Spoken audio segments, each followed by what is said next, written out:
है वो मुझे सबसे ज़्यादा पसंद है, क्योंकि इनकी जो सिंगर है वो ऋचा दीदी हैं, ऋचा शर्मा जी। तो उनके साथ जो काम करने का मुझे एक अनुभव मिला वो बहुत ही अच्छा था, because she is a very legend. और इतने बड़े स्टार के साथ जब आप काम करते हो तो बहुत सारी चीज़ों को नई सीखते हो और आपको बहुत सारी चीज़ें नई मतलब ज़िंदगी में आगे बढ़ने के लिए काम आती है। कितना सॉन्ग है आपने आप तक कितने सॉन्ग किए हैं? अभी तक मैंने ऑलमोस्ट 4 to 5 म्यूजिक वीडियोज़ किए हैं। और दूसरा म्यूजिक वीडियो छोड़ के दूसरा क्या काम किया? I am a fashion influencers, तो मैं सोशल मीडिया पे रील्स बनाती हूँ। प्लस मैंने 7 ईयर्स थिएटर को दिया है, 7 साल मैंने थिएटर किया है, वर्कशॉप्स किए हैं बॉलीवुड इंडस्ट्रीज़ के। और अब जो मेरा मोटो है वो म्यूज़िक वीडियो को छोड़ के आगे बढ़ना है, तो मैं अपने आप को वेब सीरीज़ के लिए प्रिपेयर कर रही हूँ और बहुत जल्दी मैं अपनी न्यू वेब सीरीज़ अनाउंस करने वाली हूँ। हाल ही में अभी एक दिन पहले राखी सावंत की मम्मी का डेथ हो गया। क्या कहना चाहेंगे आप? क्या संवेदना है राखी सावंत को आप लाइक करते हो? जी, मैं राखी सावंत को बहुत पसंद करती हूँ, बिकॉज उनका जो कंटेंट होता है वो बहुत ज़्यादा फैमिली कंटेंट होता है। वो हमेशा सबको कहीं ना कहीं किसी भी किरदार के रूप में हंसाती रहती हैं। तो उसका सबसे अच्छी जो चीज़ है ना उनके अंदर है कि जब आप उनकी वीडियोस को देख रहे होते हो या आप उनको कहीं भी देख रहे होते हो तो आप उनके फेस पे देख रहे होते हो, तो उनका वो जो फेस का एक्सप्रेशंस होता है, चुलबुलापन है, वो मुझे बहुत ज़्यादा पसंद है। और हाँ, कोई भी इंसान हो जब वो अपनी माँ को खोता है किसी भी एज में, तो ये सबसे बड़ी दुख की बात होती है, क्योंकि एक लड़की के लिए उसकी माँ ही सबसे ज़्यादा इम्पोर्टेंट होती है लाइफ में। अच्छा, वो जो नया म्यूजिक वीडियो है वो कहाँ शूट हुआ है और क्या कॉन्सेप्ट है इसका? ये शूट कश्मीर में हुआ है, जिनकी सिंगर ऋचा शर्मा जी हैं और director Jannisar Leo and producer रानी हज़ारिका हैं। हमने ये गाना 1 साल पहले शूट किया था कश्मीर में और बहुत ही अच्छा एक्सपीरियंस रहा मेरी लाइफ का, क्योंकि हमने गाने को 10 दिन के अंदर शूट किया था, बहुत आराम से, कोई जल्दी नहीं थी हमें। और हमने इसी बहाने पूरे कश्मीर को एक्सप्लोर किया, घूमा और वहाँ के कल्चर को जानने की कोशिश की।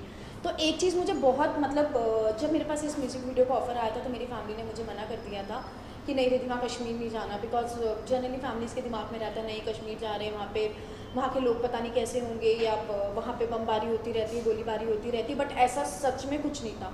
जितने ज़्यादा प्यार मुझे कश्मीर में लोगों से मिला ना, जितने ज़्यादा वो लोग स्वीट है, इतने मैंने ऑल ओवर वर्ल्ड में कहीं पे भी लोगों को नहीं देखा। दे नो हाउ टू दे the hospitality, they know the culture, they follow each and every sweetness kindness with core of the heart.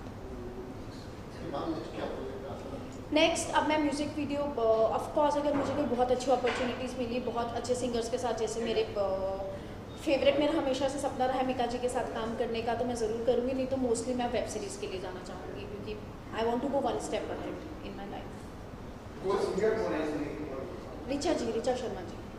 हाँ जी। तो क्या एल्बम का नाम क्या है? एल्बम का नाम है वे दिल जानिया। पंजाबी?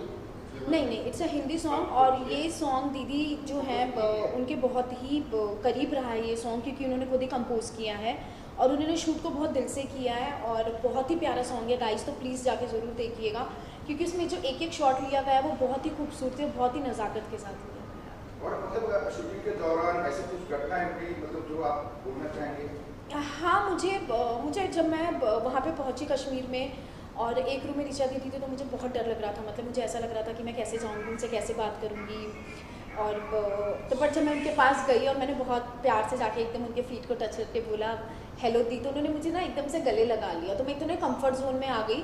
और जो सबसे टची मोमेंट था वो ये था कि सुबह सुबह मॉर्निंग में ना मुझे उस ऐसे ब्रीड्स बनाने थे अपने बालों को, जो मेरा लुक था, और मुझे बिल्कुल नहीं पता था कि कैसे मैं ब्रीड बनाऊँ। तो ऋचा दीदी ने मुझे अपने पास बुलाया और मेरी उस ब्रीड बनाने में मुझे हेल्प की और बहुत ही प्यार से, मतलब इतने प्यार से उन्होंने बच्चों की तरह हमें ट्रीट किया। तो हमें कहीं भी ये फील नहीं हुआ कि हम अपने किसी सीनियर के साथ काम कर रहे हैं। मतलब इट वाज लाइक कि हम अपने घर के अंदर एकदम फैमिली कंफर्ट जोन के अंदर काम कर रहे हैं।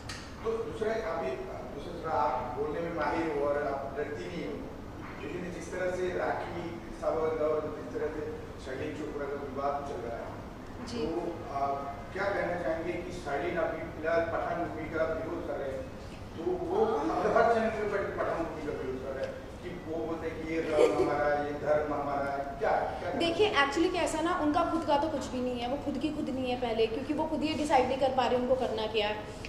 5 साल पहले वो सनी लियोनी से खुद को कंपेयर करती थी, उनको लगता था कि वो इंडिया में सनी लियोनी की कंपैरिजन में उनसे टॉप की जाएंगी, बट वो नहीं कर पाई। फिर उन्हें कुछ नहीं मिला तो उन्होंने राखी सावंत जी को पकड़ लिया और वो राखी सावंत जी की बोल्डनेस पे कहती हैं, बट कभी उन्होंने अपने किरदार को देखा है? तो मैं उनसे यही बोलना चाहूँगी कि पहले ना आप अपने अंदर झाँको शर्लिन जी, आप क्या हो। और मतलब बोल्डनेस की एक हद होती है, ठीक है, आप करते हो, आपकी चॉइस है। जब आप खुद न्यूड हो सकते हो कैमरे के सामने, तो आप किसी और के ऊपर किस हक से उंगली उठा रहे हो?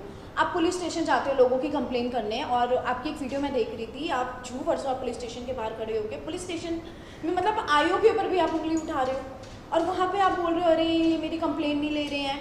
आपने अपना मेकअप देखा उस टाइम पे, या आपने अपने झुमके देखे? अगर आज मैं प्रॉब्लम में हूँ ना, और अगर मेरे साथ सच में इतना कुछ घटना हुआ है कि जिस चीज़ को मैं सह नहीं पा रही हूँ, मेरे साथ अत्याचार हुआ है, तो सॉरी बॉस, मैं तो मेकअप करके और झुमके पहन के पुलिस स्टेशन नहीं जा सकती, बिकॉज हम मेकअप तब करते हैं जब हम खुश होते हैं। हमारे घर में कोई डेथ हो जाती है या कुछ इस तरह की ट्रेजेडी हो जाती है कि जो दुखनीय होती है, तो उसमें मुझे नहीं लगता कि कोई मेकअप कर पाएगा, एटलीस्ट मैं तो नहीं कर पाऊँगी। तो जिस तरह से पठान मूवी का विरोध कर रहा है, तो क्या मतलब है दीपिका पादुकोण को ऊपर की मैंने गंदी शूट किया? मतलब आपने अपना कतार गाना देखा है? आपने तो आई थिंक वो गाना डिलीट भी कर दिया, क्योंकि जब आपकी कतार की शूटिंग हुई थी और मेरे पास उसका लिंक आया था जिन्होंने आपका गाना शूट किया था, and I was really shocked. आप पूरा न्यूड होके ऐसे मिल्क को लेके अपने ऊपर डाल रही थी शर्लिन जी। आपको पता है, जो उस दिन से मैंने चाय पीनी छोड़ दी कसम से। मेरे को दूध से नफरत हो गई जब से मैंने देखा। हमारे हिंदू कल्चर में जो दूध होता है ना, उसको शिव जी के ऊपर चढ़ाया जाता है, और आप ऐसा मटका लेके ना न्यूड होके ना अपने ऊपर डाल रही थी। वो क्या था? उनसे तो कहीं बेहतर है दीपिका जी से तो, और आप किसी से तो खुद को कंपेयर करो मत, क्योंकि अब आपके पास काम नहीं, आप मार्केट से आउट हो गई हो, तो आपको लगता है चलो मैं इसके बारे में बोल के कंट्रोवर्सी में आ जाऊंगी, मैं उसके बारे में बोल के आ जाऊंगी, और हर कदम कदम पे एफआईआर। एक काम करो ना, पुलिस स्टेशन अपने घर ही खुलवा लो, घर के बगल में। मैं तो कहती हूँ पुलिस स्टेशन खुलवा लो, तो आपको आने जाने के लिए भी टाइम नहीं होगा, और फिर वहाँ जाके आपको मीडिया को बुला के इन चीज़ों को हाईलाइट करने के लिए भी नहीं होगा। और आप ये बोलती हैं कि अरे मेरे साथ इतना अत्याचार हो रहा, तो आम लड़कियों के साथ तो पता नहीं क्या क्या होता होगा, मैं एक सेलिब्रिटी हूँ। तो पहली बात, आप सेलिब्रिटी नहीं हैं, आप सिर्फ कुछ स्टंट कर रही हैं जिनसे आप सेलिब्रिटी बनना चाहती हैं, बट आप नहीं हैं। और प्लस आपका आज तक मतलब कामासूत्र 3D में भी आप न्यूड थी। मैं आपकी कोई भी चीज़ फैमिली के साथ तो छोड़िए, अकेले में भी देखना पसंद नहीं करती। और राखी जी को तो मैं अपनी फैमिली के साथ बैठ के देखती हूँ, क्योंकि उनसे ना मुझे एनर्जी मिलती है, हंसने का मौका मिलता है। वो चुलबुली हैं। अभी लास्ट ईयर आई थिंक जब वो बिग बॉस के गेट के बाहर सुपरमैन बन के खड़ी थी कि नहीं राखी जी कि मुझे बिग बॉस ले लीजिए, बिग बॉस ले लीजिए, तो वो हंसाती हैं, वो इंटरटेन करती हैं, और वो जैसी अंदर से वैसी बाहर से हैं। वो आपकी तरह नहीं है कि ऐसे ऐसे करके वो अंदर से कुछ और हरकतें कर रही होती हैं और बाहर वो कुछ और किरदार निभा रही होती हैं। मैंने कभी राखी जी को डेली लाइफ में न्यूड कपड़े पहनते हुए नहीं देखा, मैंने कभी राखी जी को ओपन क्लीवेज पहनते हुए नहीं देखा। आप तो उस चीज़ से भी नहीं सक्सेस पा रही हो। आप सनी लियोनी से कभी कंपेयर करती हो, कभी आप दीपिका जी के बारे में बोलने लग जाती हो, कभी आप शाहिद खान जी के खिलाफ जाके एफआईआर करती हो। आप हो कौन? आप हो कौन? आप कुछ भी नहीं हो।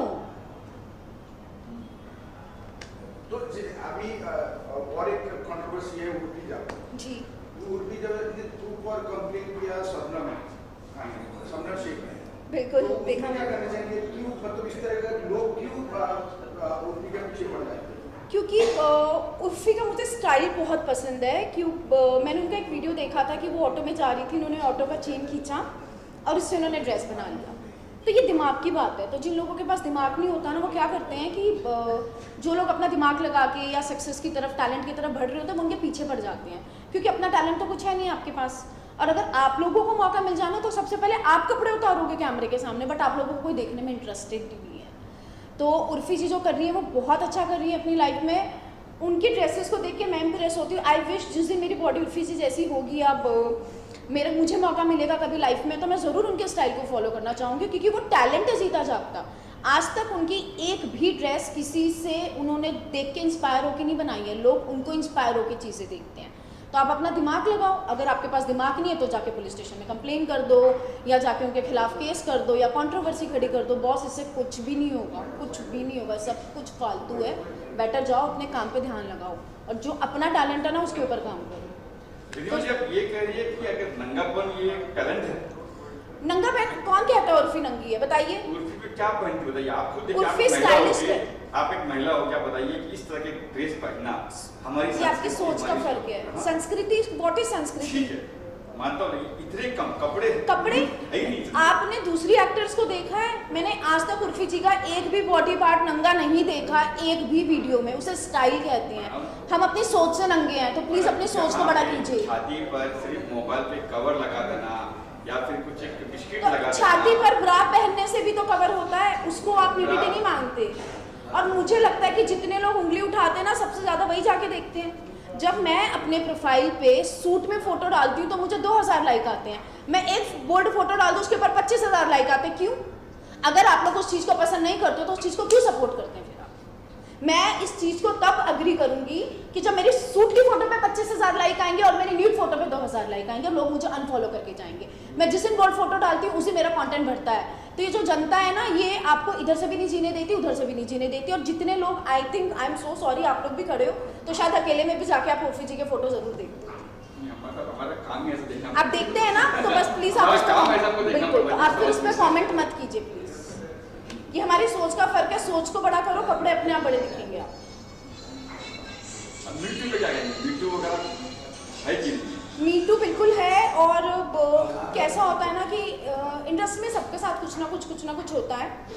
बट इस वजह से जो मीटू चल रहा है ना, आप उसी टाइम उस चीज को एक्सीलेट करो, है ना। आज आपने काम किया, जो हुआ, आपकी मिसअंडरस्टैंडिंग हुई, 2 साल के बाद जाके आपने उस पर डाल दिया मीटू। What is this?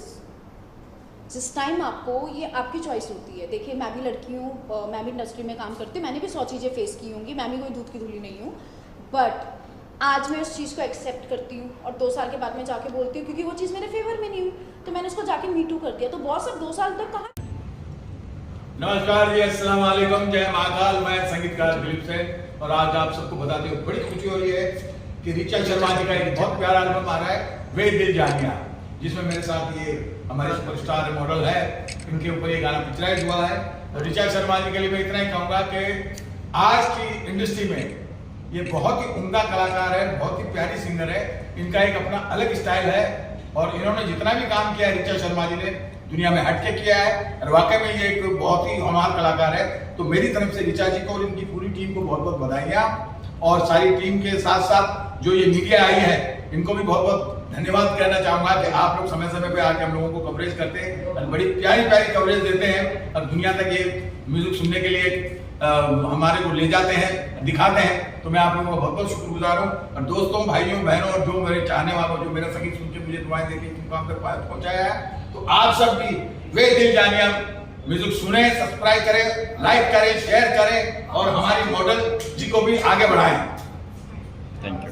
हाँ जी, मैं सबसे पहले तो आपका शुक्रिया करना चाहूँगी। थैंक यू सो मच कि आप अपना काम छोड़ के मेरे लिए आए जी। और अब जैसे आए ना, तो सब कुछ मीडिया कैमरा छोड़ के मेरी आपके ऊपर नजर चली गई थी, सारी मालाओं के ऊपर जी। बहुत तो अच्छा। अब मैं इनका राज तो जरूर आपके साथ एक दिन बैठ के जानना चाहूँगी कि हरी से एक माला के पीछे का रीजन क्या है।